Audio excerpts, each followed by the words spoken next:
akekpuchi ọnwa na mbike kikash onye ego akekpuchi ọnwa na mbike kikash onye ego akekpuchi ọnwa na mbike kikash onye ego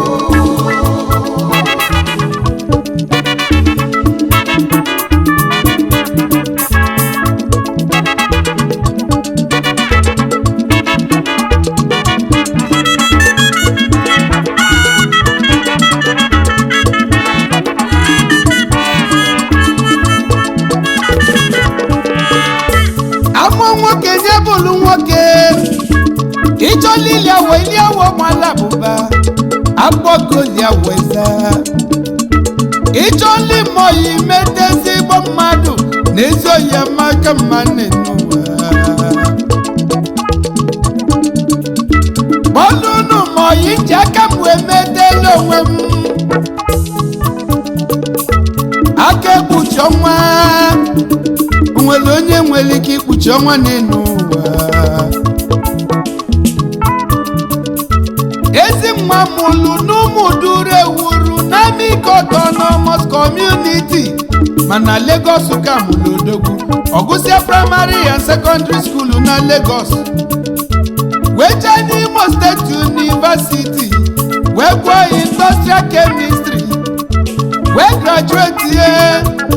webul importer and supplier and general contract odogwu Omesili jebo obodo Igbo gụba akwụkwọ wee gụsị akwụkwọ wee nata tata na akekpuchi ọnwa bụzi oil consultant and international mediator to some oil companies Prince Ikenna Akosim Cashman Odogwu King Cash Autonomous akekpuchi ọnwa n'Umudure wuru n'Amike Autonomous n'alụ Bọlụnụ maka ekpuchi ọnwa na mbike kikash onye ego Cashman Odogwu akekpuchi ọnwa onwere onye bụli ikpuchi ọnwa kikash onye ego ife eji ama ọgala n'erika Odogwu abụrile ọkwa nke bụ chairman Chief Executive Officer Santiago Oil and Gas Santiago Oil and Gas onye nwere ego na Amike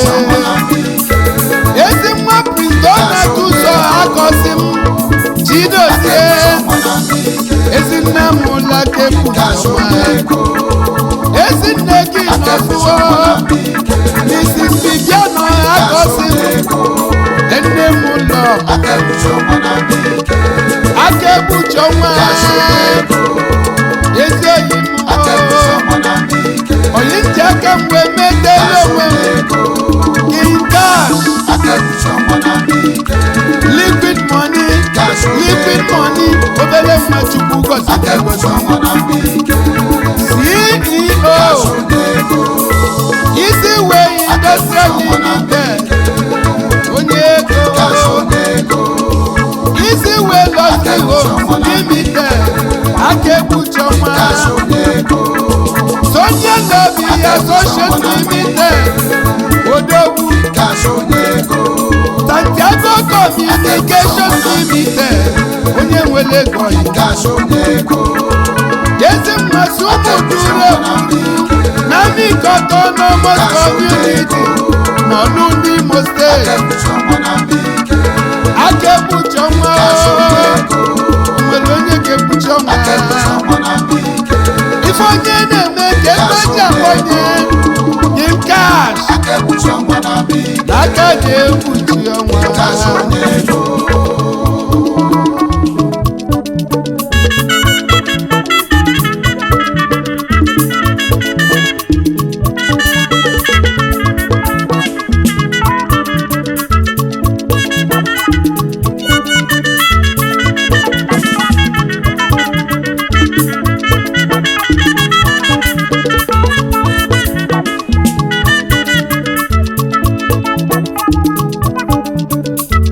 ka nke n'oyi gị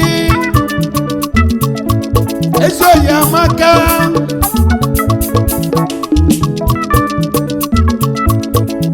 Chief Eka Paul Chidebere ikuku ọma wanọpụ nkala ha ezi nwa si nkala ha pụta ụwa Double Chief gbalụnụ m Double Chief Double Chief nkala ha ka isi eje ikuku ọma na nkala ha ọkwa nke bụ CEO Onyenze Property Limited Double Chief Eka Soil and Gas Limited Double Chief Chidi Eka Foundation ezi nwa si nkala Anishebu Local Government in Ebonyi State akegbuche nwa na-ekene yi ikuku ọma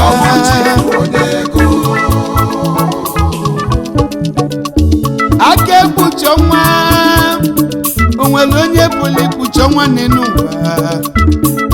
Chukwu na-agụlụ mmadụ agụlụ n'ụwa tupu onye bụ onye lụjisi enyi ike ma cheta ndị onye ọlụnụ aka ekpuchi ọnwa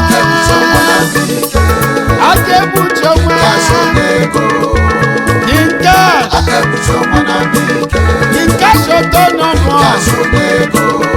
cash money my billionaire friend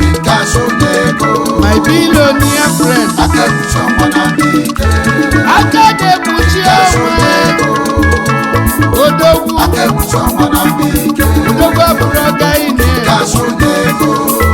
onye bụ odogwu na-enwe odogwu emezibaji bụ n'odogwu nwanyị amanya mmọnwụ Onyenze nwa m obi mmọnwụ aka ekpuchi ọnwa Onyenze nwa m obi na-egwunyeli egwuregwu ndị Igbo na-egwunyeli aka ekpuchi ọnwa